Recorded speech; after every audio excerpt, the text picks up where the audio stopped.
I'm Tim McCurdy. And I'm Souther Teague. And this is Sourced, a weekly show about cooking with booze and drinking with food.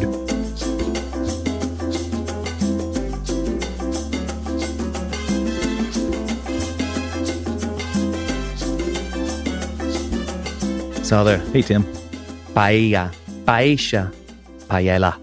Ooh. Many different names. Well, many different ways to say the name, many ways to cook it. But what is the first thing you think about when you think about today's dish?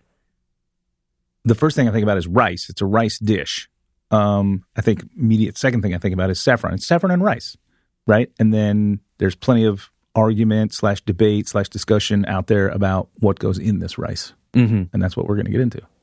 And just association in terms of something to eat. Like it's a really iconic one, isn't it? Oh man, I think there's plenty of evidence out there that says that all of the great chefs especially from Spain, deem this is the dish. Mm-hmm. You know, the elevator pitch on this is saffron scented rice. Paella is Spain's iconic dish, cooked in a wide shallow pan, which is where the name itself comes from. The pan is the paella, right? Mm-hmm. Or all those different pronunciations you used. Where the rice itself, not the seafood, meat, or vegetables that may or may not be involved, is the true star. Yeah. First Spanish dish for us here today. Oh, yeah. Feeling good about that? Yeah, I am. And something we will explore a lot as well. You mentioned it. Rice, saffron. We've done that before. Mm-hmm. Risotto alla Milanese. That's right. But this is, in many respects, the opposite of that dish.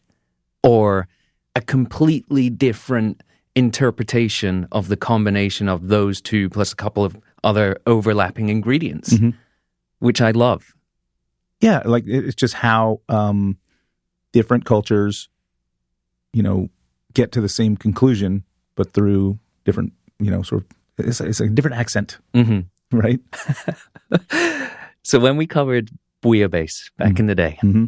I think both of us kind of had our minds blown by the charter of the bouillabaisse and right. and just how codified it was.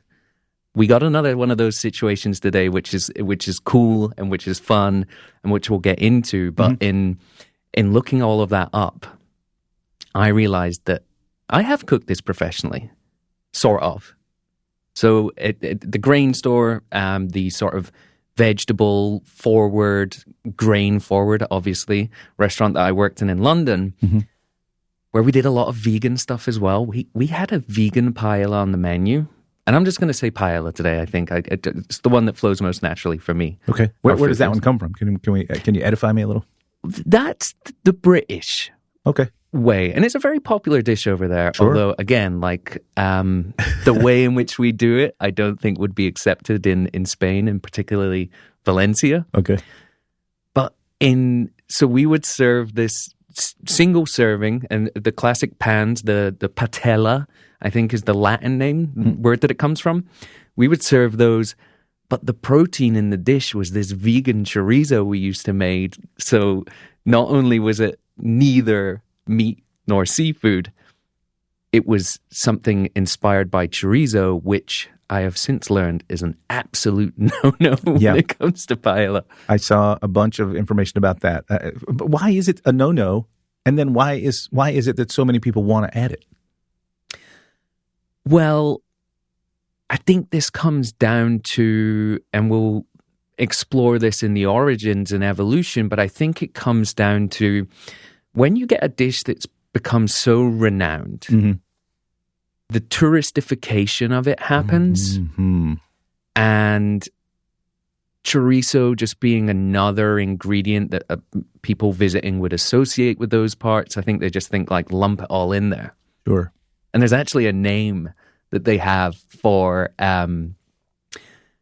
like poorly made or inauthentic paellas. They call it arroz con cosas. Yeah, I saw that too. It means like with everything. Rice with things. Kitchen sink. Yeah, exactly. Like, let's just get it in there. Whatever you have in the fridge. And so that stands to reason that would be the thing. Your tourists maybe, let's have all of the regional specialties in one dish, one go, and then we'll move on. Yeah. Well, I think that's hilarious. And that's probably how beans wound up in Chile. I don't want to start any arguments on the internet. back on that hill. I've been arguing with people on the internet a lot lately. I see that, so you don't know what a sofrito is, apparently. I don't know what velveting is. I'm just a guy with a microphone and a glass of water. But how about yourself? Is this one that you've cooked professionally? I'm sure you've enjoyed. Have you eaten it in its authentic manner as well? I have. Sorry, two different questions. I have not cooked this professionally because I've never worked in a restaurant that was that had this sort of Spanish angle. But I have definitely enjoyed this dish at many a Spanish restaurant and lots of them here in New York. I think it's not, I don't think it reaches quite the level of compulsory order that I often have. If I see, honestly, if I see rabbit on the menu, I'm almost always going to order it. If I see, duck on the menu, I'm almost always going to order it. I love a shrimp cocktail. I see chicken liver mousse, let's go. Almost compulsory for me, those dishes.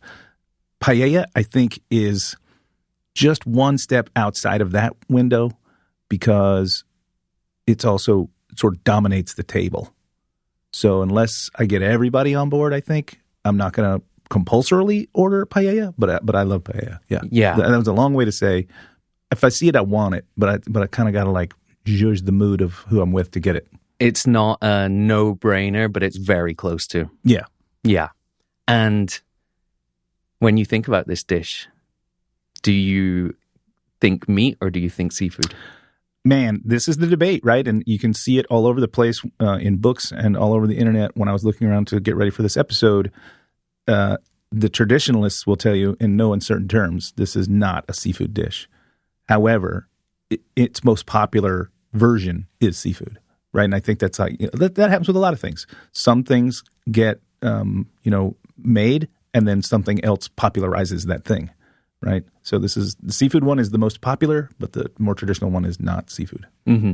But and then to get to the second half of the answer is I like the seafood one. Yeah, but really, what I care about, and we're going to talk about it a lot, is that crunchy rice on the bottom. Socarrat.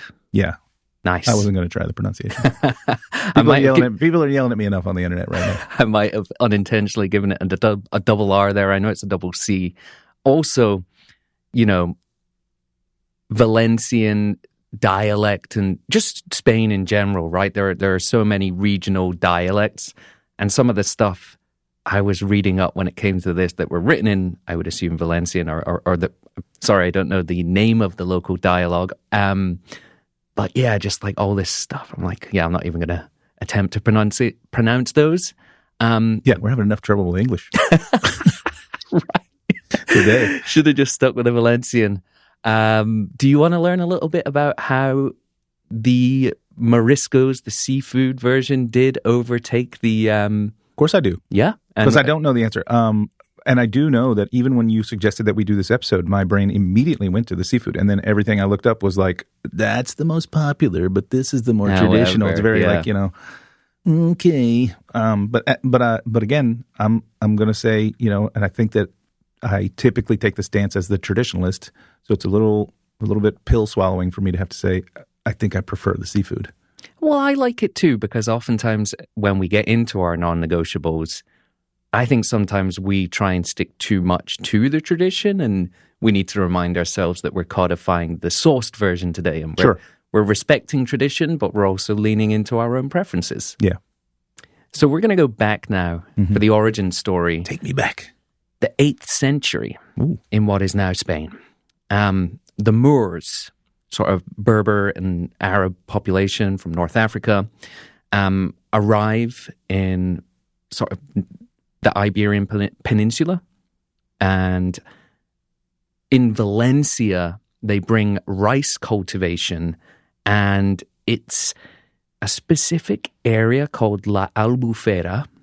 It's a freshwater lagoon just south of the city, which is on the east coast of Spain, northeast-ish, kind of like the armpit of Spain, if you're looking at it, as it would lead into sort of southwest France. Mm-hmm.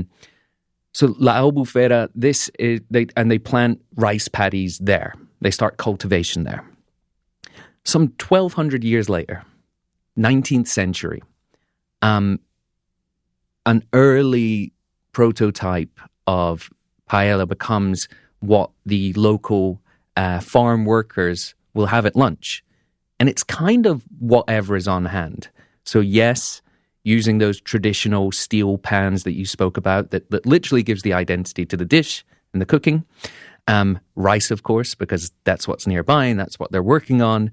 But then anything else that might be. Snails, rabbit, sometimes chicken or duck, green beans, multiple types of beans, whatever the sort of land and the day can offer.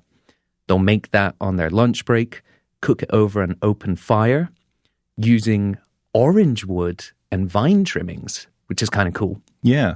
I love the open fire cooking of this, and I believe that's still the kind of most traditional method. But then as we move into the 20th century, this is when the dish as we know it today sort of comes together. And this is when those traditional proteins were kind of swapped out for that seafood. So Spain's Mediterranean coast is becoming a place that's increasingly popular with tourists. Restaurants swap out things from the land, things that people probably aren't that accustomed to eating. Snails, you know what I mean? Duck, wood pigeon, like some of these other things, not so appealing. And you have all that beauty of things from the sea. And I literally had to look this up on the map because I'm like, okay, originally this was a dish with things from the land. Like, I thought Valencia was on the coast. How far inland are we here? That area really isn't that far inland at all. I think it was just more of a cost and ease and preference thing. Well, I think that those things that you just listed are all kind of things that would maybe be hanging around the wetland where the rice is growing. Yeah. Right? I'm going to find some ducks. I'm going to find some snails, some wood pigeons. I'm going to maybe find some, grassy areas near those spots that are going to be full of rabbits. Like, this is just like the land provides. Literally living off the land. Yeah. And then turning it into a restaurant dish for locals, but for tourists as well. Fast forward another 100 years, and in the early 2010s, 3 Valencians, going to name them here, Guillermo Navarro, Paco Alonso, and Jose Maza, found something called Wiki Paella. You familiar with this? No. It is a non-profit organization that certifies restaurants that are serving genuine paella. And in their own framing, they declare war on, quote-unquote, crimes against rice. Crimes against rice. They later run this like statistical survey. I mean, all surveys are kind of statistical, where they're checking in with local restaurants, doing things the right way to try and codify and try and see like which are the true ingredients of this dish. And this being the protein meat version, Paella Valenciana. And that's available on the website. They come up with 10 that are sort of their non-negotiables and then some optional extras. A lot of folks might be happy to hear that the snails are optional extras, but allowed. And then in 2021, the regional government declares Paella Valenciana a bien interés cultural, an intangible cultural asset, under the banner El arte de unir y compartir, the art of getting together and sharing. And as of now, the next step in that sort of codification recognition process is a bid for UNESCO intangible heritage status. Cool. That hasn't been solidified yet. It's been sought, but it has not been granted. It seems like surely it's a foregone conclusion. It's going to happen. But I do love that you just said, like, it's for people to kind of gather around. Yes. Right? Because that makes me think of the episode we did about asada. That makes me think about dishes that we love that you gather around that we've also done on the show, like beef bourguignon, chili. Like these are large format cooking because it's all about a gathering as well. I love that you latched onto that. Yeah. I had a sneaking suspicion you might do. And you know what there is on wikipaella.org? No, but I'm going to add this to my tabs and go take a look. So they have a manual on how to properly eat paella. How to eat paella? Oh, yeah. Okay. Now I'm really piqued. So that whole idea, and once again, not only was our vegan chorizo paella, not traditional, the single serving thing as well, big no-no. Right. You don't see tiny paella pans. No. They're big. Like some of them are as big as this table. Some are bigger than this table. I've seen. You will be happy to hear as well that I believe some people sell them in terms of measurements, not inches, not centimeters. How many people are you feeding? Servings, yeah. Servings. That's pretty cool. Anything but the metric, my friend. Yes, of course. So I want to point out some highlights from this guide because I think you might like them. I will. So they describe it, paella is like a round box of mini portions of soft cheese.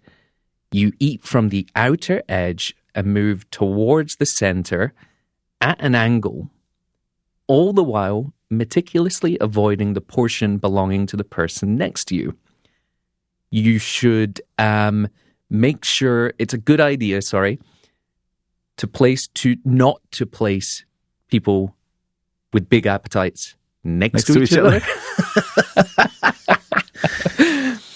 The most appropriate utensil for eating paella is a spoon, not a fork. It's just tacky. And then the other one, if you'd like to squeeze a few drops of lemon, okay, that's normal. No, so this was the final one I wanted to call out today. If the paella is tasty, the cook will be praised continually throughout the meal every 2 spoonfuls. Wow. Some of the common phrases that may be used are, and this is the bit that's in Valencia, and I'm not even going to try and pronounce it. Number 1, each grain is worth 60 cents. Okay. The going rate.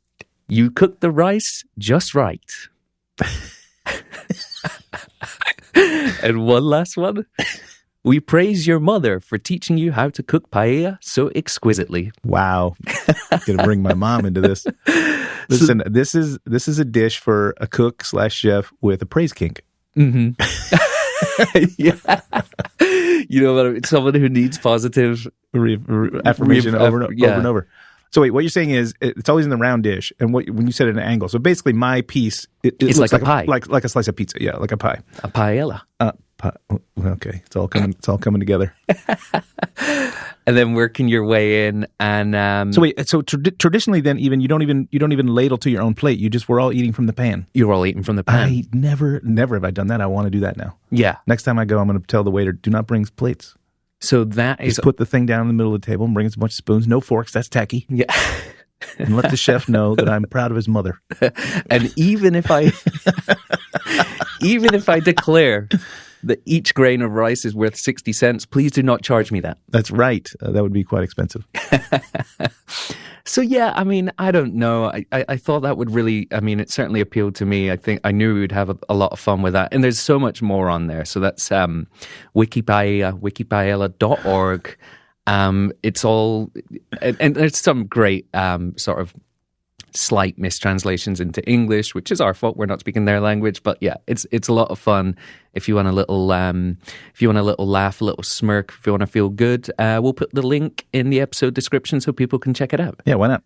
I'm definitely going to check it out. I love that kind of stuff. You know, it's that stuff that adds. I mean, that's details are the seasoning of any good story. Details are the seasoning of life, right? So, like, to hear those things is great. And I would dig further. Why is it 60 cents? What was the dollar like when we decided 60 cents? Why wasn't it 50? Why wasn't it $1? Well, I think we might be talking in euros here, no? Well, sure, like whatever, but like what's the value of when that was created versus today? You know what I mean? Let me pull this up here and see. Cada gra d'arroz val 20 duros. I think it must be an alliteration thing or the way that it sounds when it's said there. Yeah, because... Right, it just rolls off the tongue. Yeah. Yeah. I think that must be You look like $1 million. Why don't I look like $1 billion? Times have changed. Yeah, I get it. Right. It's just a phrase that you have. Yeah. Yes. So those are the origins, the evolution, the codification. Yeah. How about some culinary luminaries? Who do you have for me here today, and what are they saying, or what are they doing with this dish? Sure. Well, there's no one invented this dish, right? That's pretty established already. It's sort of a collective subconscious kind of a dish that happened. I'm curious, and I didn't look into it, and that curiosity only peaked right now, I guess. I would love to know who created the pan. I think the maker of the pan would probably be someone to dig into. But one of the most influential voices out there is a guy named Rafael Vidal. He has an acclaimed restaurant called Restaurante Levante. I'm probably mispronouncing that. This dude has been celebrated throughout his career for preserving the traditional wood-fired Valencian paella. He's a staunch advocate against the one you mentioned before, arroz con cosas. Am I pronouncing that correctly? The rice with random things is what he said. And is known for making the authentic Valencian paellas. And again, that authentic one is almost always rabbit and or chicken, but rabbit kind of comes first. It certainly comes first in the Wiki Paella's list of ingredients out of the proteins. And they kind of do it like us when it's like non-negotiables in terms of importance. I think it was rice, saffron, water, or stock. Then it was rabbit. Then it was chicken. Yeah, I think I think that's great. And I think it's another encouragement for us to deviate outside of the traditional, or not traditional, the more common proteins that we sort of always defer to here in America. So, like, let's eat some more rabbit. You mentioned Jose Andres. He just said it's about paella is fundamentally about rice technique rather than simply piling meats or seafoods into rice. Jacques and Julia didn't have much to say, only more stuff about how to take simple ingredients and use proper technique and create, something greater than the sum of its parts kind of thing. The famed and fabled chef Ferran Adria, am I pronouncing his name wrong? Adria? Yeah. He said that rice cookery is among Spain's highest culinary arts. The mastery of rice dishes is one of the benchmarks of a great Spanish chef. And that's a point of pride for them, right? And Ferran, his restaurant Il Bulli, right? It sort of changed the map of the culinary world in its day. Yeah. So to have like a titan like him say that, when I taught at the culinary school, I taught numerous things. I taught butchery and I taught I taught all the senior level classes because I was what's called a tournant chef. So basically I was the substitute teacher. Anytime any chef needed a vacation or sick day or whatever, I worked those classes. But the classes that were on my roster were butchery and I taught the restaurant was called the Chef's Table. But I also taught ice carving. I don't know if you've ever heard me say that out loud. This is brand new to me. But ice carving at the school was an elective. And so I would make all the students come to me with their grades from their other instructors. And one of the things I would say to them, this is a weird tie into this, but I would say, you can't take my class until you get your grades better in your other classes. If you can't cook rice, you can't carve ice. But what I was saying to the students and what I think, Ferran is saying here is, it's fundamentals, man. If you can't do the fundamentals, you're not going to play a great game. Yeah. And that applies to, whatever it is your craft is or your job is for that matter. Well, this was the thing. So there's a really great book called The Sorcerer's Apprentices. And it's I think the subtitle is Wasn't that a Disney book? where the broom kept breaking and making more brooms. For those of us who love to cook and who love fine dining, it is sort of a Disney book. So it was about the writer spent a year behind the scenes at El Bulli. Right. Yeah, I've heard of this book, yes. And they were talking about the fact that they would finely brunoise all of the vegetables for family meal. Yep. That would then be literally blitzed up or stewed, or right? Whatever, a tomato sauce. Why? Just to get those nice skills in, just to get the fundamentals. Just get those reps, man. Reps are what make you good at anything. Go on. It's been a while. Repetition, It's been 24 episodes since you last said it. Said what? Oh my gosh. Do I have another Sotherism I'm unaware of? Regarding repetition. Bruce Lee. Oh, Bruce Lee. Give it to me. Bruce Lee famously said, I don't fear the man who practices 10,000 punches one time each. I fear the man who practices one punch 10,000 times. And then I usually follow that up by saying, I've made at least 10,000 Negronis, so fear me. Well, you answered my follow-up question before I asked it. What's your punch? Yeah. Negroni. Very Negroni. Cool. Jose Andres. I want to return to him for a little second because Francis Malman, his sort of great export and thing that he sort of tours around the world with is the pit cooking. This guy cooks everything over fire. Just for the listener to know, this guy cooks everything over fire. Argentine chef, has a little island down in Patagonia, has a property in Uruguay, works with the Paella hotels a lot. So, you know, and he became famous for like a massive layered, like 10,000 layer potato dish or whatever, right? Fun story. He's on Chef's Table.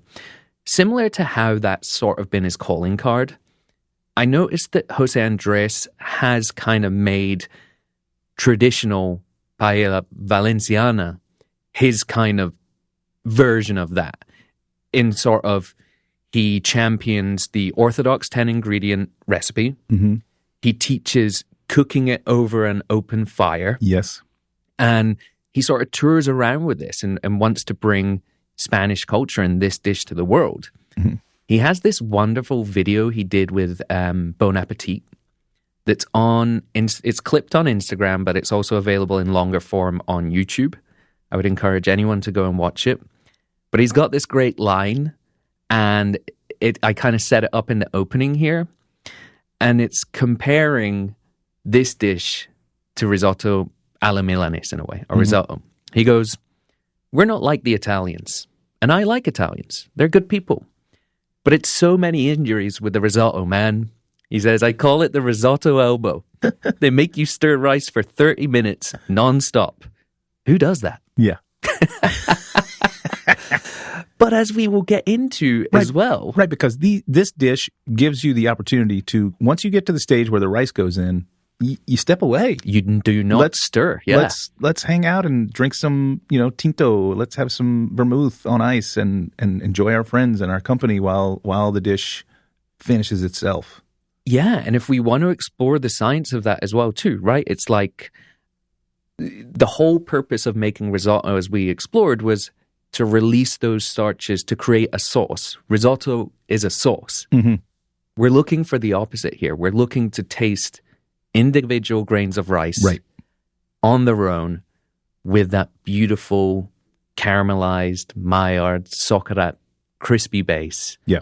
And that is what you're going for. And both of them just as hard. I would argue maybe this is a little bit harder in a sense. I think this dish is trickier because you can't take a look and see how that crispy bottom is coming. You got to have, it's a lot of other senses. You got to be listening, and we'll talk about that when we get to the cooking, but you got to be smelling and you got to be looking. Yep. Because there's no, there's no turning back once you've gone too far. Totally. It's like, it's kind of like popcorn. If you burn the bottom popcorns, the smell of burnt is going to permeate all the popcorns. Yeah. You know what I mean? It's kind of like... Learned that to my detriment many times. Yeah. Yeah, I mean, seriously. And I think this dish is more, I won't say harder. This dish is more challenging than risotto. I think it also maybe relies more on experience. Oh, yeah. Right? Risotto. Repetition. Bruce Lee. Risotto, you just keep adding liquid until you feel like you've got it in the right zone. You keep stirring. This, you set it and you go. It's like a souffle. Once that's in the oven, it's going to work or it's not. Yeah. And it takes a little while to get to that part. Yeah. That's everything I had for the luminaries and the origin today. So are there any further thoughts before we get into our non-negotiables? I don't think so. I do want to just point out that, some of the dishes I listed earlier, just in casual conversation, I have in my notes here: cassoulet, barbecue/asada, gumbo, coq au vin. Paella has made a journey from, low-level sort of peasant sustenance. Thank you. To a place of celebration and luxury built on both technique and the ingredients that get used. And so I think what you're saying here is it's time for us to answer the question I always forget to ask. Yeah, this is definitely this is a prince's dish. Do you think so? I do. I think it became that. It evolved. No, you're right. I don't think you anymore go to someone's home or a restaurant and have a very simple, very low-key paella.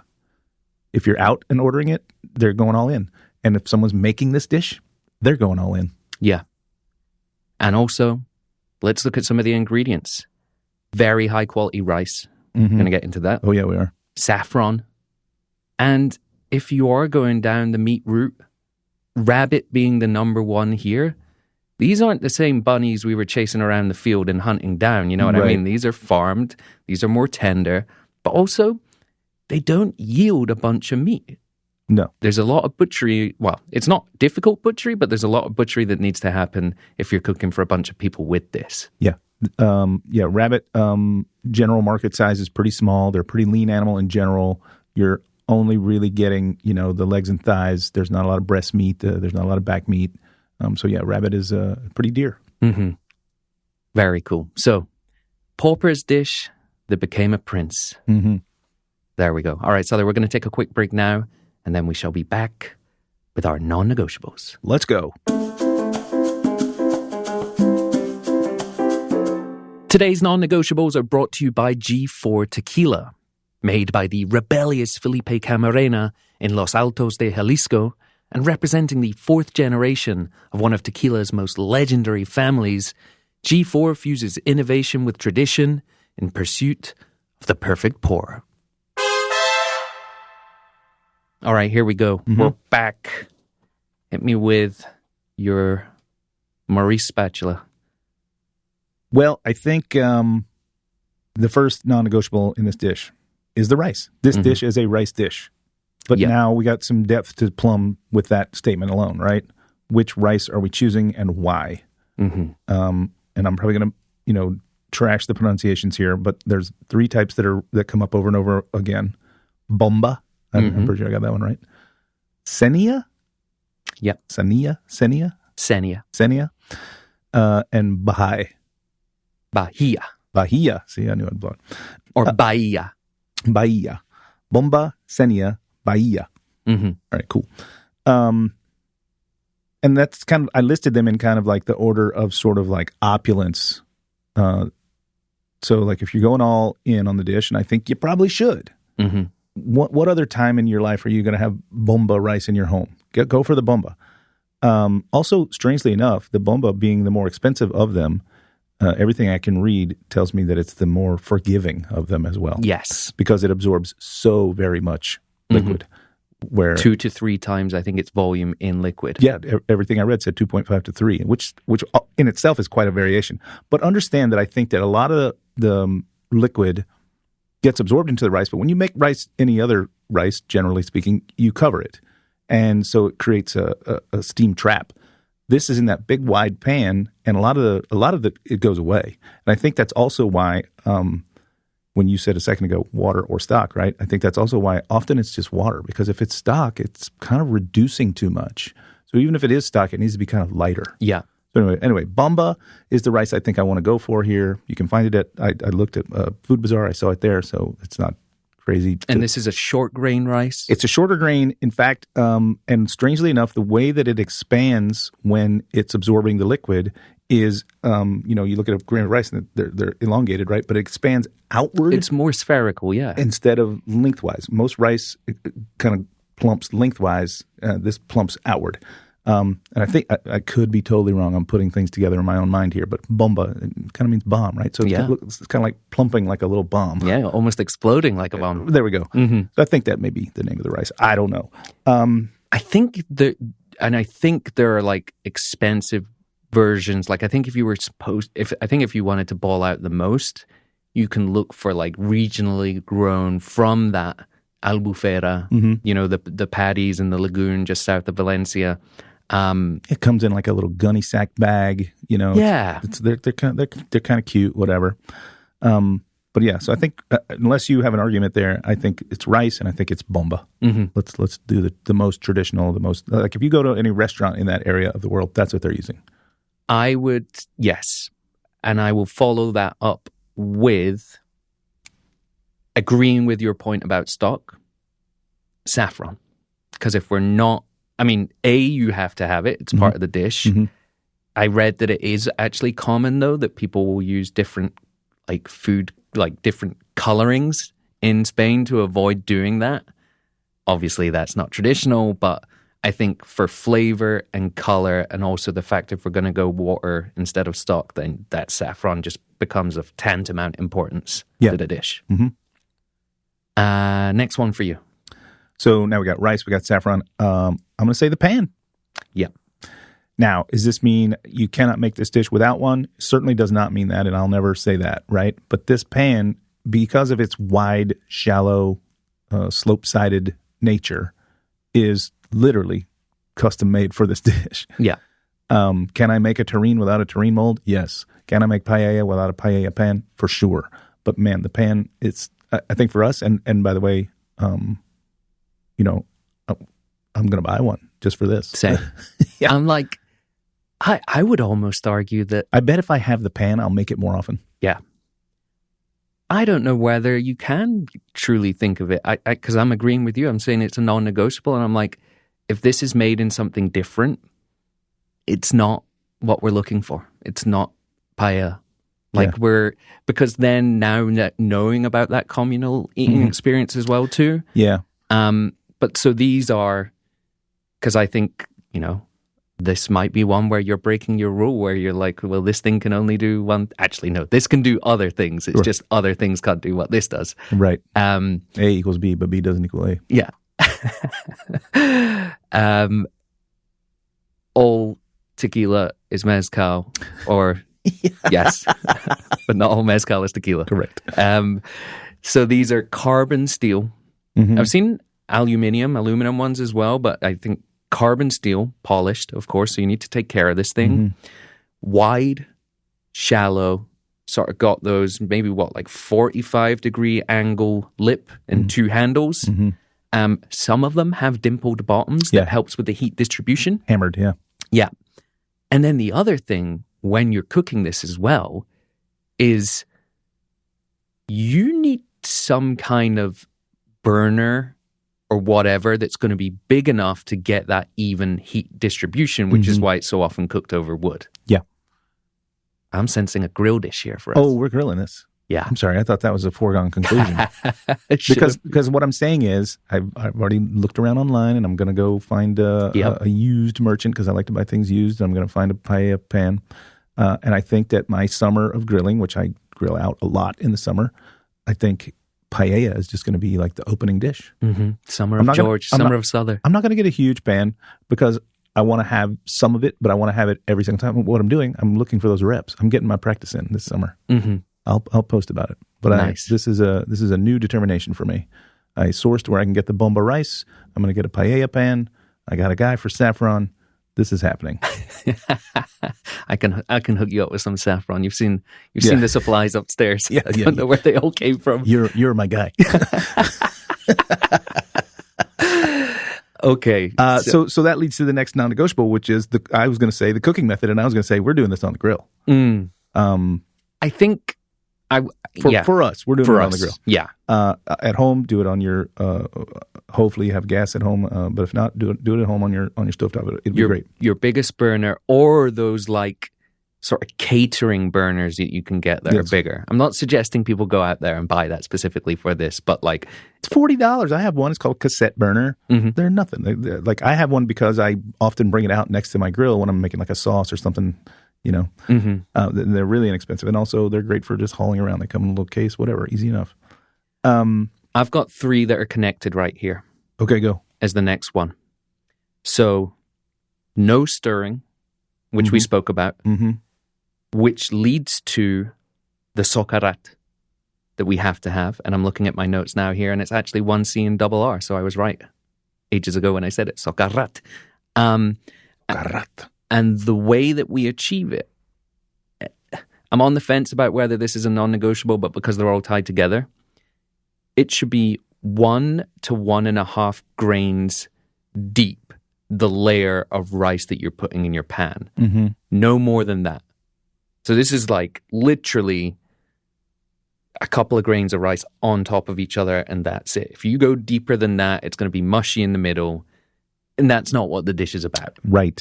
And this isn't a deep dish pan of a rice situation. This is a thin layer of rice with stuff in it. And this is exactly why the pan is the way that it is. It's why it's wider. It's why we're going to lengths to make sure we're cooking it evenly, is so that you can cook it in that way. So if you have all those materials, you bought the right rice, got your burner, your pan, everything, and then you just pile this up like it's your basmati for your curry. Right. Yeah. What you got next? I got not burnt, not mushy, socarrat. That was where my end was too. I'm just... I mean, that's just for the rice, right? Now we're going to talk about We'll talk about... I think it needs to have protein. Yeah, we're going to do seafood, I think. But protein is a non-negotiable. Yes. We're not doing vegetarian. No, you did your duty at the grain store. Grain store. And the only other thing, I think this is a first for me, non-negotiable in terms of should never be included. Ooh. Just going back to that. Chorizo. Yeah. I don't know why, but I'm going to agree with you just based on the fact that I saw more than one chef mention this doesn't belong here. Mm-hmm. I couldn't root out exactly why, but you sort of explained it with the guy who said it's not just rice with random stuff in it. We have a reason. There's a rhyme here. Yeah. Arroz con cosas. So you'll never guess what related to that in the chorizo. Remember our old pal, our old mucka, Jamie Oliver? Yeah. Remember how he... The naked chef. The naked chef. Remember how he insulted an entire nation and culture with his jerk, his punchy jerk rice that was not jerk in any way? And we had the backlash. We talked about it, yeah. He only went and did it again. Well, actually, he did it before. In 2016, he tweeted a version of his paella with chorizo, and Spain erupted, resulting in Paella Gate. Paella Gate. My goodness. Among the replies, remove the chorizo. We don't negotiate with terrorists. First warning. He doubles down. Well, I did say it was my version. Sorry, Jamie. Not today. Yeah. And that is Jamie Oliver's Porco... Punchline of the week. The Porco punchline. Maybe that's what we'll put on the, you know how we like to include a quote from every episode in the recipe cards? Mm-hmm. Something either of us say or something someone has said. Maybe the quote for this week's recipe card will just be, we don't negotiate with terrorists. Requires some context. Can we retroactively go put that on the chili episode and get those beans out of there? Listen, we've spoken to a lot of people since that episode went live. Yeah. And I would say people have been overwhelmingly Team Bean. Yeah. Collective subconscious dictates that they're wrong. Sorry. All right, Seller. Well, time for us to take another quick break. But before we do, and just talking about those recipe cards, that is a really nice, quick way for us to talk about the fact that those are available exclusively to paid subscribers. That's right. $7 a month, $70 a year, 2 months free. Wow, you got your math right finally. Finally learned it. Not just the recording of these episodes, but I'm reminded as well when we're doing the edits and working through those, you know, I'm like, okay, yeah, finally got it. You'll get those in your inbox every Thursday. Our codified paella from today, access to every recipe we have ever covered on the show. Right, and I think that one of the important parts about that is to say, you know, you're not, as a listener, having to like get your pen and paper handy so that you can jot down all the things that we say. We're not going to tell you, you know, all the amounts as we go because we're conversational about this. We want you to kind of learn and absorb this through conversation, knowing that you've got these recipe cards coming your way, which will have all the specs. And the hard thing for us as well, too, is we make these decisions on air. Yeah. We can't have a recipe before we come on air. Right. If it's because then we lose the chemistry, right? I'm like, okay, before we start recording, you've got X grams of this. Nah, forget about that. We'll deal with it later. We do that after the fact. That's one of the perks. Maybe we'll tease some of the other perks later, but I just thought that was a nice way to bring it up. Sure. We're going to take another quick break now, and then let's explore some of the other ingredients, and then finally the preparation. Yeah, let's go. Thanks to G4 Tequila for presenting today's non-negotiables. No additives, no shortcuts, no compromises. Head to the show notes to learn more about G4 today. All right, Souther, we're back with the ingredients. Let's go. I keep talking about these 10 codified stuff. Yeah. So I figure I will just run through it completely now. one or two that we've kind of not mentioned so far. So again, that rice, water, olive oil. We're in the Mediterranean. Oh, sure. Salt, saffron, tomato, 3 different types of beans. One is green, one is like a white lima bean, and there's a third one that I'm forgetting. I think they're 2 sort of like green style like beans. Flat beans, like a fava beans kind of thing, right? Yeah. And then chicken and rabbit. And then the regional add-ons that are still quote-unquote legal, snails, rosemary, you'll be happy to hear. I do like rosemary. Duck, artichoke. Hmm. The third bean was there. It's the tavella beans, which I've no idea actually what they look like off the top of my head. I did not see artichokes coming. That one came kind of out of nowhere. I can dig it, but I did not see it coming. I can see how, it all makes so much sense in my mind, especially if we're going down our seafood route as well, right? Like with the saffron and the stock and the fish. Right. Well, that's the codified version of the traditional one. That's the Valenciana. What do you want in your paella de marisco, the seafood paella? Well, I was just going to point out, reiterate, I guess, for the listener, that that's the traditional version. But by far, the world's most famous version is it's the least traditional, is seafood.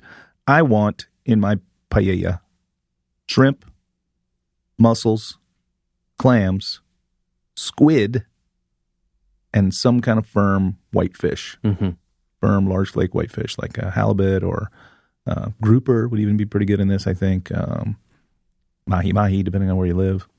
Nice. Monkfish.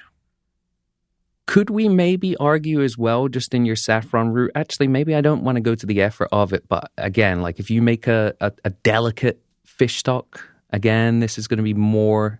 I think we can get away. Yes, delicate is being the key word here. I think maybe we'll measure out the amount of water that we're going to have, and we can just quickly saute the shrimp shells in some oil real fast with a little bit of aromatics, and then splash that water on top of that, and let that come to temperature, and then strain it. No real stock making here, almost like making a shrimp tea. Yeah. So it wouldn't be too aggressive.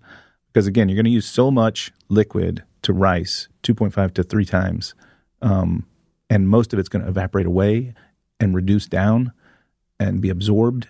If you start this dish with too flavorful, salty or otherwise, too flavorful a stock, then you're going to come out with too concentrated a flavor of the rice. I think my thinking here is also purely, and it depends on what you buy, right? But like you did for our shrimp scampi episode, where you took those shrimp heads and shells and you made a super quick shrimp stock with that. If we're going to have those available again, might as well make that. Yeah, we're doing it. You know what I mean? For sure. So that's Valenciana. That's de marisco. There is actually one that is accepted or common, but not, maybe accepted is the wrong word, but there is a term for one called paella mixta, right? Which is the mix of meat and seafood together. Surf and turf. I've had this in like Tenerife. It was, delicious. And rabbit and fish goes great together, like all this stuff. So that is common. I saw a few versions that had rabbit, blood sausage, and shrimp. You're virgin on chorizo there, but trust me, never met a blood sausage that I would not love to eat. Absolutely amazing. But the mixta is different to the arroz con cosas. Arroz con cosas is like you said, kitchen sink, whatever you have in your fridge, just smash it on there. The meat and seafood is common, whether or not it's accepted is maybe a different story. What about our other ingredients here? We've gone through rice. Saffron, I don't think we need to go through too much either. Nope. We've been through it in a bunch of other episodes. Next one I have here, as part of our sort of flavoring, pimentón, Spanish paprika. Sure. The one that you get those lovely little tins, very specific. That's going to be a vital flavor-giving ingredient for this as well. Sure, and probably some very coarsely chopped and or fully pureed tomato product. Yes. Not tomato paste, like literally take whole tomatoes, blanch them and skin them, and then puree them. I mean, I don't even think you need to skin them. I think you just grate them. Sure, like you do for pan con tomate. Yeah. Yeah. Just grate them. You will be left with the majority of the skin. Right. Mix that with a bit of garlic and olive oil for your sofrito. Mm-hmm. Oh, I went toe-to-toe on that one too. This man does not know what a sofrito is according to the internet. People are coming at me, man. And then, that's what we cook down to a dark, jammy sofregit, which is Valencian for sofrito. Got it. And I'm starting to think that Valencian is very similar to Catalan because they have things like that. That's what we're going to use for those. No onions. Yeah. No onions in this one. And no other vegetables, apart from maybe those alcachofas, those artichokes, if you want them. I think not.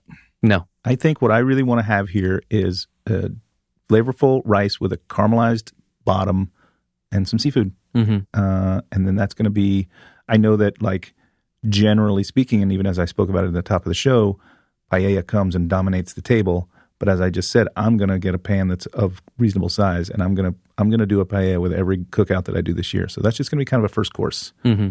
I'll set it right in the middle of the table, and everybody can get a few spoonfuls and tell me how much my rice is worth. Mm-hmm.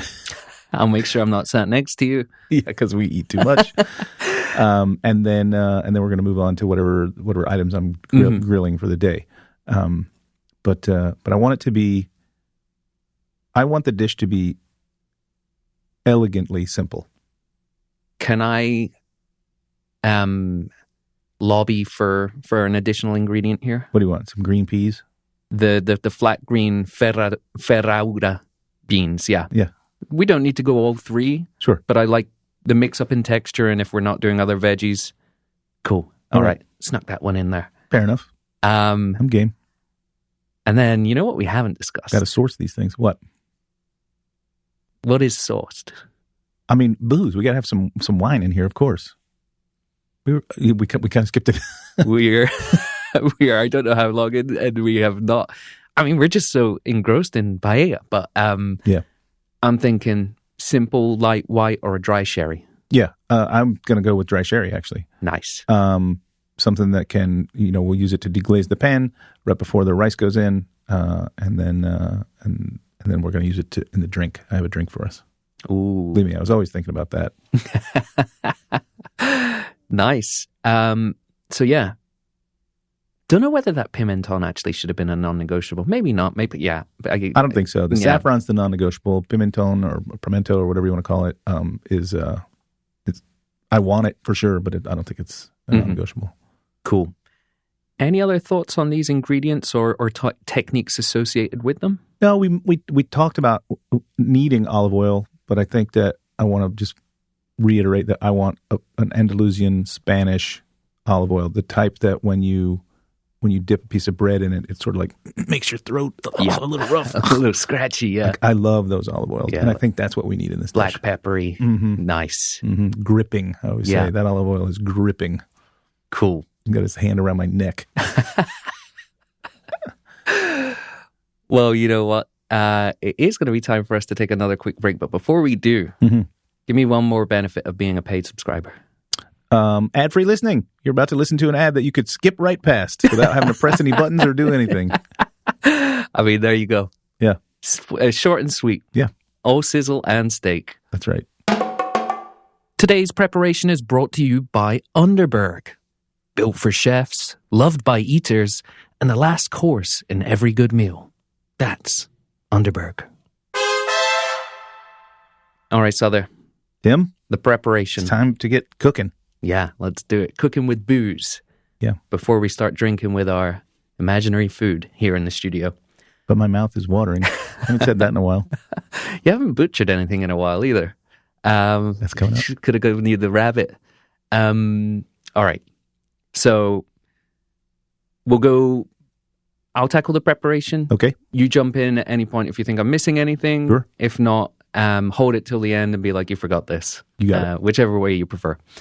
So I think given that we are going with shrimp, I'm going to, take the heads off, shell them first, prepare them. It's very simple. And because of that, I'm going to get them in a small little pan with some oil, cook it until it's, pink, deep pink. Probably deglaze a little bit with my booze there as well, Sure. like looking for the opportunities to get booze in wherever I can. Add some water, keep it hot, strain it after 20 minutes. Sure. Just a quick stock using those shells. Just a quick stock using those shells. Again, not even a stock. It's a broth. It's a tea. Mm-hmm. You made shrimp tea here. Exactly. After that, and maybe when I pass that off while it's still warm, going to bloom my saffron in there. Mm-hmm. Maybe add a little bit more booze. Who knows? But the booze is going to help with the saffron color extraction and flavor extraction. So we'll do that a little bit. In the meantime, getting that big pan purpose bought for this, and certainly we have to be using, getting that over a medium heat and doing my darndest to distribute that as evenly as possible. Right. And I think just quickly, one of the ways to do that is rotating it, right? Because we're going to be doing this over the grill. But even at home, your flame and your burner, electric or otherwise, they're not 100% even. This pan has those two handles on the side. Just move them around like they're a clock, Absolutely. So while that's coming up to temperature, going to grate my tomatoes, mix that with the pimenton, mix that with the olive oil and some garlic, which I'll, probably just squash, process, fine. Get that onto the pan in olive oil, cook it down to that sort of jammy sofragite, get it to a really nice texture. At that point, I'm going to pull it off the heat, not the pan, just the sofragite. Just really enjoying saying that. Yeah, right you are. There, when I pull it off, put it in a container, I'm going to mix in my pimenton there. So it's going to start to sort of bloom that flavor in that thing. Very good. In the meantime, going to sear my fish in the hot pan. Obviously, don't want to cook it the whole way, but we want to get a nice texture on that and a nice little bit of color. Once I've done all of that, pull the seafood off. Add the sofrito back in and the rice, deglaze with booze, cook that off super quick. So we're not using a lot of booze here because we definitely don't want to start like soaking the rice or whatever. Once we've got that, once we're happy with that, that's brought down to the right consistency, add our water / saffron / prawn stock, roughly 3 times the amount or 3 to 1 compared to the rice that we're using today. This is the only point where you can stir. Like, mix it all in together. You don't just need to smash the rice in, smash the liquid and leave it, right? Like, we want to stir, get that even, like I said, 1.5, maybe 2 grains tall, covering the whole pan. At that point, we are going to bring it to a strong boil for the first 10 minutes to set our grains in place. Then we're going to control our heat and we're going to bring it down to a much lower simmer for another sort of 8 to 10 minutes. Complete that absorption. Arrange our mussels, clams, prawns on top in the first few minutes of that sort of simmering so they steam open in place. Because again, like you said, we're not covering this stuff. And adding your fish in order of what's going to take longest to cook to shortest. And doing it somewhat decoratively. You want this dish to look great point. Presentable. Yeah, and that's the thing as well. Because you've set that rice, like, you have the opportunity to do that. It's not adding everything together and stirring and hoping everything comes out well. When the liquid is almost all gone from that lower simmer, crank the heat back up for the final 1 or 2 minutes. At this point, like you said, we're going to be listening for that sizzle, that crackle.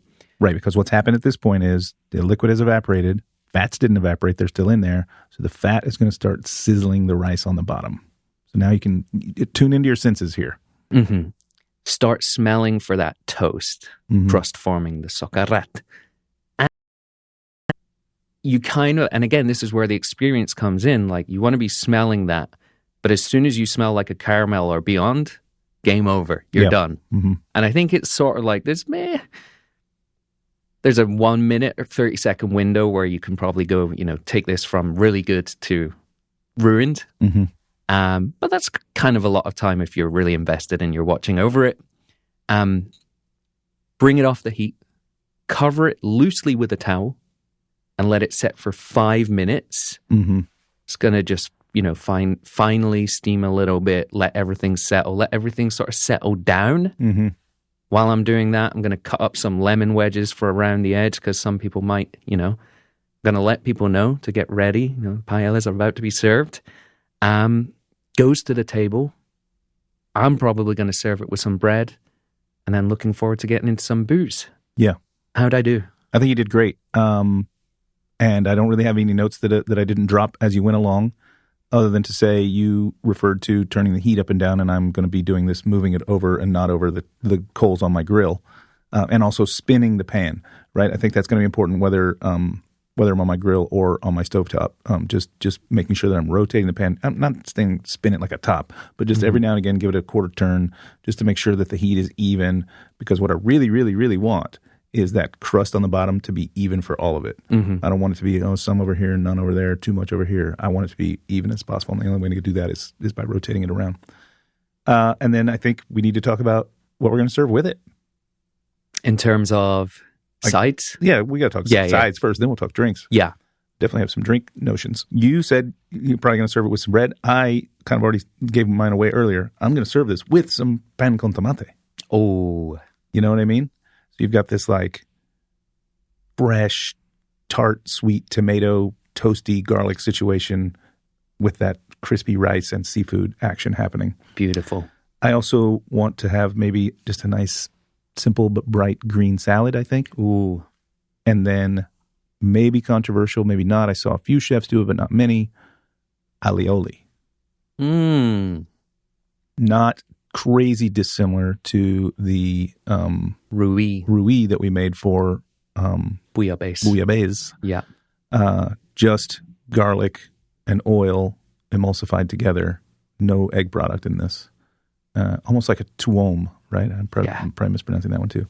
But if you grind the garlic enough, it will come together and make a nice, almost mayonnaise-like consistency that's just bright, garlicky, fresh. Yeah. So that now I want to put a little bit of that on my pan con tomate with a little bit of rice on top of that, with a mussel right on top of that, and make myself a little canapé bite, Beautiful. And that's what I want to have this with. And a spoon only. Spoon only, yes. And I want to have this, like I said, I'm going to make this in a reasonably small enough size that this is going to be the first course for my friends and I. But my friends and I, by the way, every time I'm grilling out over there, there's at least 12 of us. Yeah. So still going to be pretty big. Fantastic. Well, I'm looking forward to that as well. Did I miss anything? What anything you wanted to serve this with? No. I mean, I, with everything that you added, I'm like, absolutely, definitely would smash that. But yeah, if I were going a little bit more conservative or whatever, and not thinking about it as much, I'm good with like lemon and bread. But then you introduce tomato, all good. Yeah, for sure. This dish absolutely can stand alone. But I think those little accoutrements are just going to make it, a little bit celebratory, a little fun, a little movement on the table, not just spoons diving in. Well, then as well, you have that salad on the plate and you have your bread there, and it's just, sort of taking a bite from the pan, then having a bite of refreshing salad. Like, I guess this is another thing that I think about this dish too. It's a rice dish, but I do associate it with sun, being outside, warm weather. Well, I think that, what we didn't mention this whole time, the reason that I want to cook it on the grill, the reason that it was often cooked on the grill, you mentioned the wood, a bit of smoke gets in. Yes, a bit. Where there's no lid on this thing, so the smoke is wrapping around and kind of getting some smoky attributes into the dish itself. That traditional madera de naranja, I think it's madera naranjo, but like orange wood. And we mean orange not in terms of the color, but the tree, yeah. The fruit. That little citrusy smoke wisps, amazing. Any other kind of lemony, citrusy, fruity wood is going to go really well with this. Yeah. And I like that. Yeah, me too. And it'll tie back into the wedges of lemon that you're going to put on the dish as well, especially the seafood version. All right. Fantastic. Well, all of that cooking, especially under the hot summer sun, got me thirsty. Yeah, let's get some drinking done. Final quick break. and then we're back with the booze. Let's go. Thanks to Underberg for presenting today's preparation. For when one more bite was 3 plates ago, head to the show notes to learn more about Underberg today.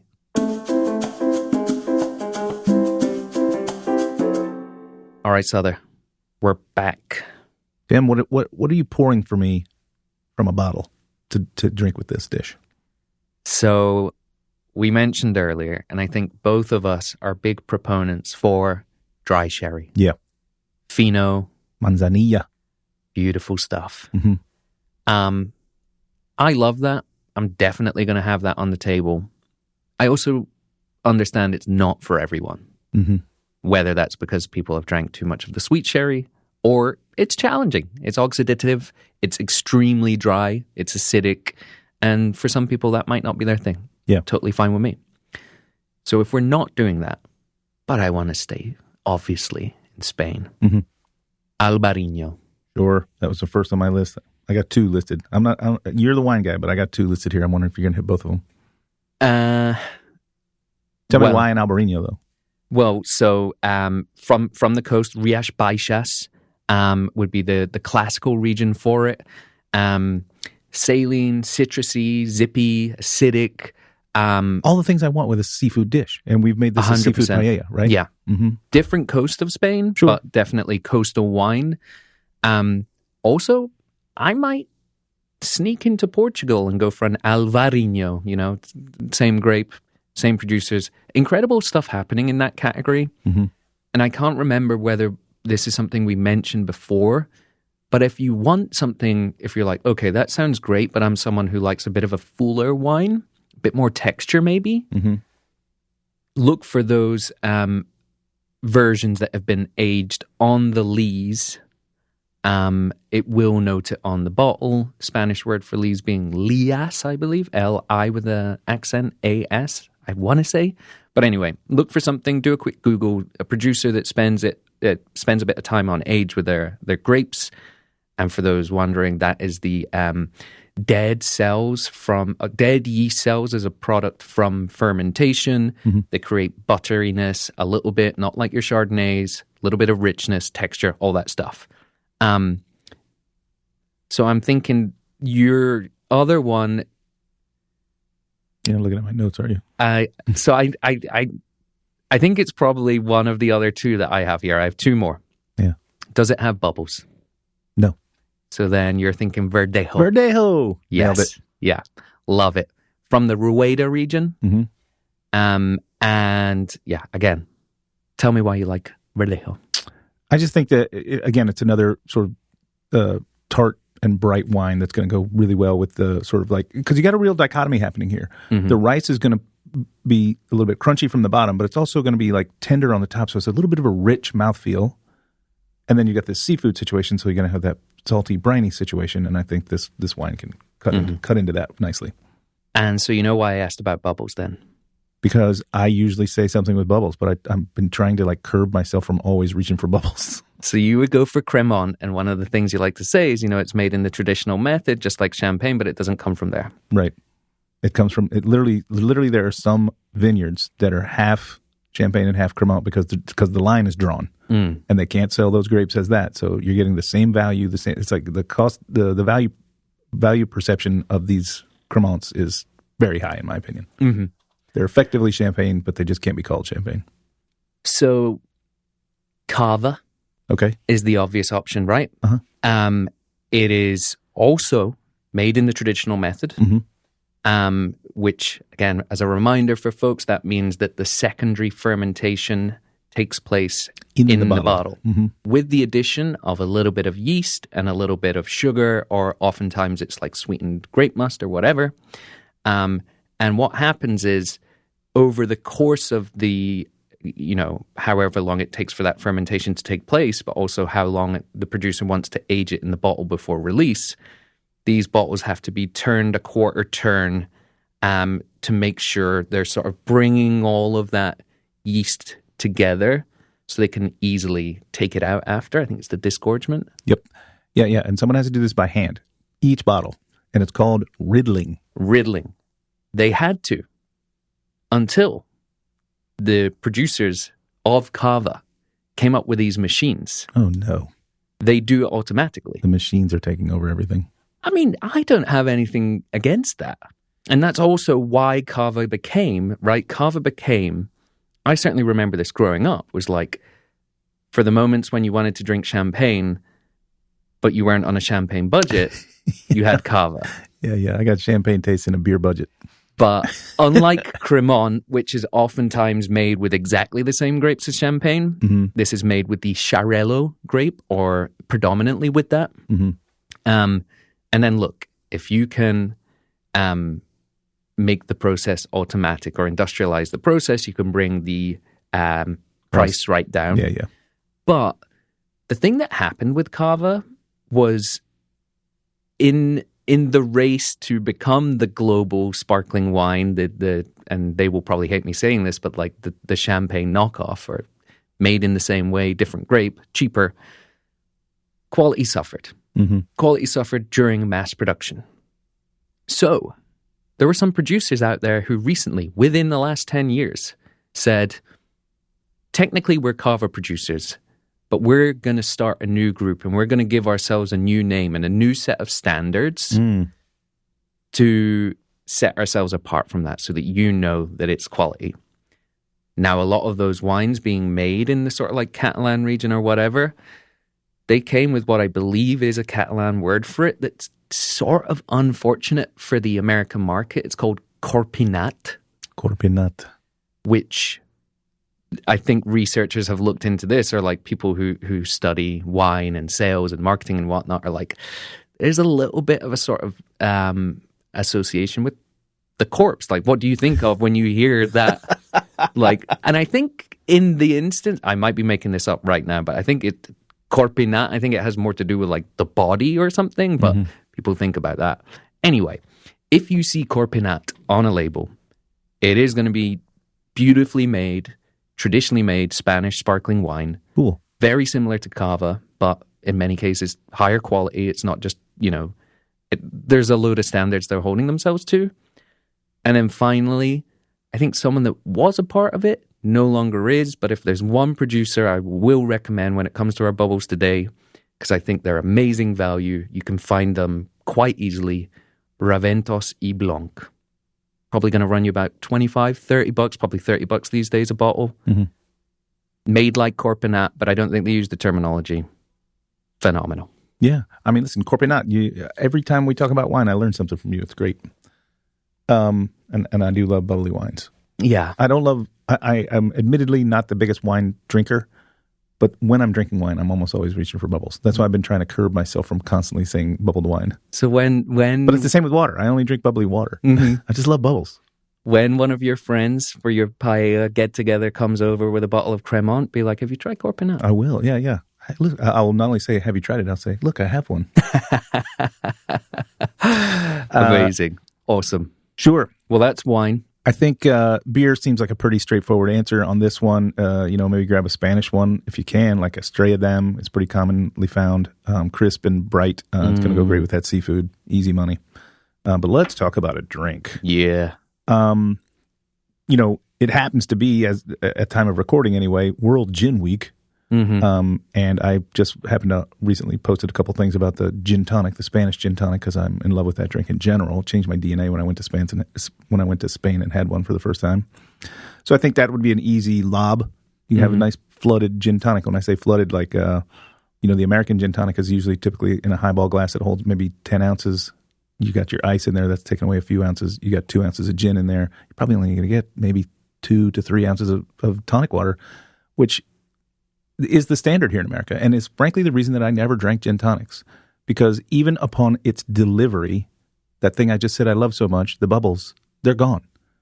The Spanish gin tonic is typically 7 ounces of tonic water to 2 ounces of gin in a much larger glass. So there's like a balloon goblet. So there's plenty of room in there with tons of ice. So ice helps carbonation stay better.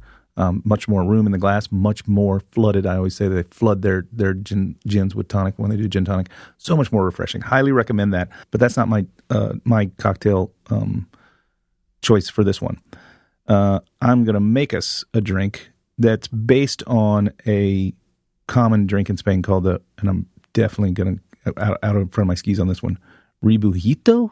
Rebujito, yeah. Rebujito. Yeah, you're right. Oh, I got it right the first time. Yeah. Rebujito. Classic. Right, which is just sherry and soda. But I want to maybe take it up a couple of notches because Spain is also quite known for its vermouths. So why not let's make a bamboo with 1.5 ounces of Manzanilla Sherry, 1.5 ounces of a dry Spanish vermouth. Let's go in, though, with some, and that would basically be a bamboo right there. But let's go in with 1/2 ounce each of lemon juice and orange juice. Lemon to be bright and stand up next to the seafood. Orange to kind of match the tomatoey nature that's happening in the dish as well. And also we're in Valencia. Well, noted for oranges. I mean, yeah, why not? Let's go in with 2 dashes each of Angostura and orange bitters. And then let's pile that in that big balloon goblet or your biggest wine glass with tons of ice, stir it to chill it, and then flood it with some tonic water. Mm-hmm. So we basically got kind of like a rebujito, bamboo, and tonic. Mm-hmm. Like I'm cramming all those things together. But this is going to be, and then if you're really feeling it, because we mentioned it earlier and it made me think of it. I didn't have it in my list here, but let's stab a huge stick of rosemary in there as a garnish. So we got like an aromatic pop. And this is going to go great with this dish. It's also going to be pretty low ABV, so you can session it while you're out there by the grill, hanging out with your friends, cooking this dish. Fun. Mm-hmm. Super fun. Nice. You know what I think we're going to call this one? No. Tonic con cosas. Yes. Just like tonic with a bunch of other things. Yeah. Drink it, you'll love it. Yeah. Right? And so just to be clear, though, that's 1 ounce and 1 ounce, and then you split the other two in Sorry, half. no, I said 1.5. Either way, sorry. equal parts. 1.5 ounces each of the Manzanilla Sherry and dry vermouth. About 1/2 ounce each of lemon juice and orange juice. Two dashes each of Ango and orange.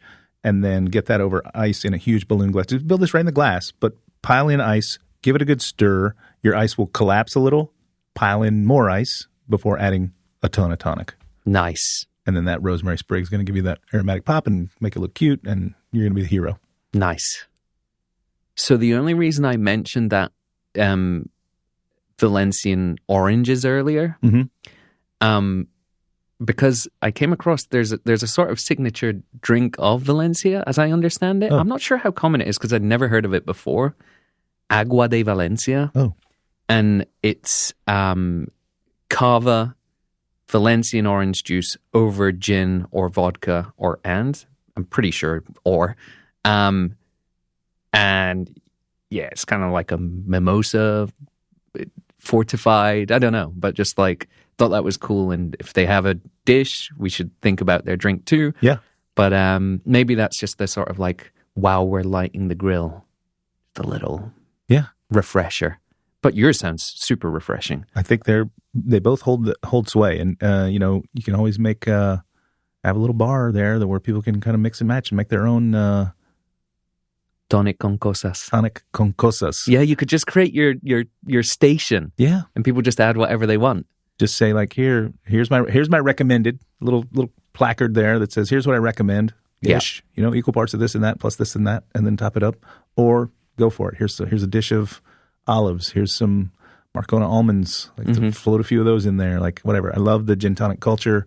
I think we can sort of appropriate that and make it into our little sherry tonic culture. Nice.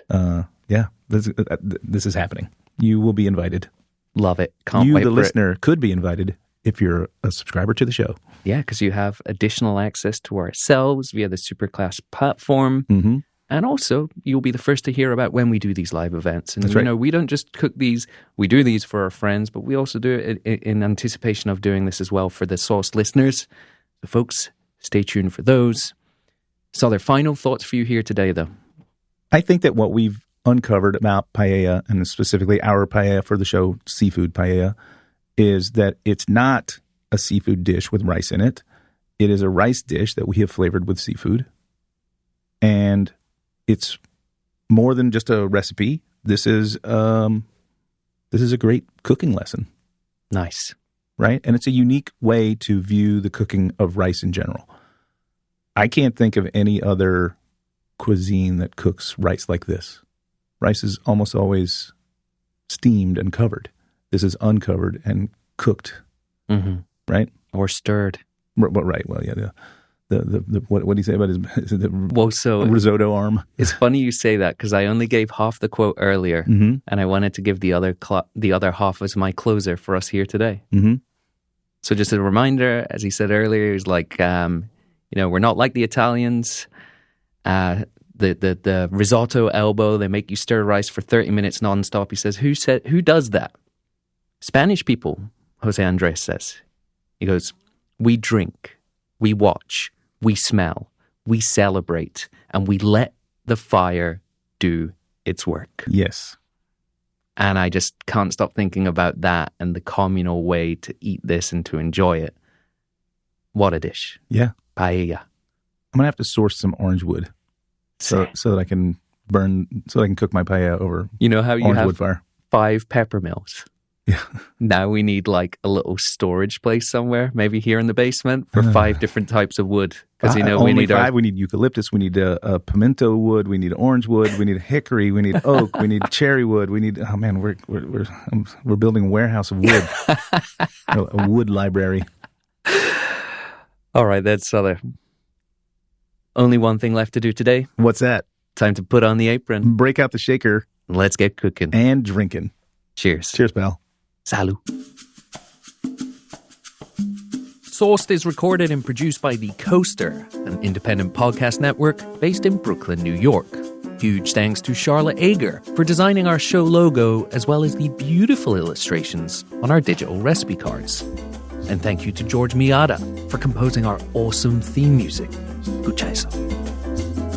Big thanks as well to all of our partners on today's episode. Please head to the show notes to check them out. We truly couldn't make this show without their support. And speaking of support, thank you to our premium subscribers, especially our founding tier backers from Kickstarter.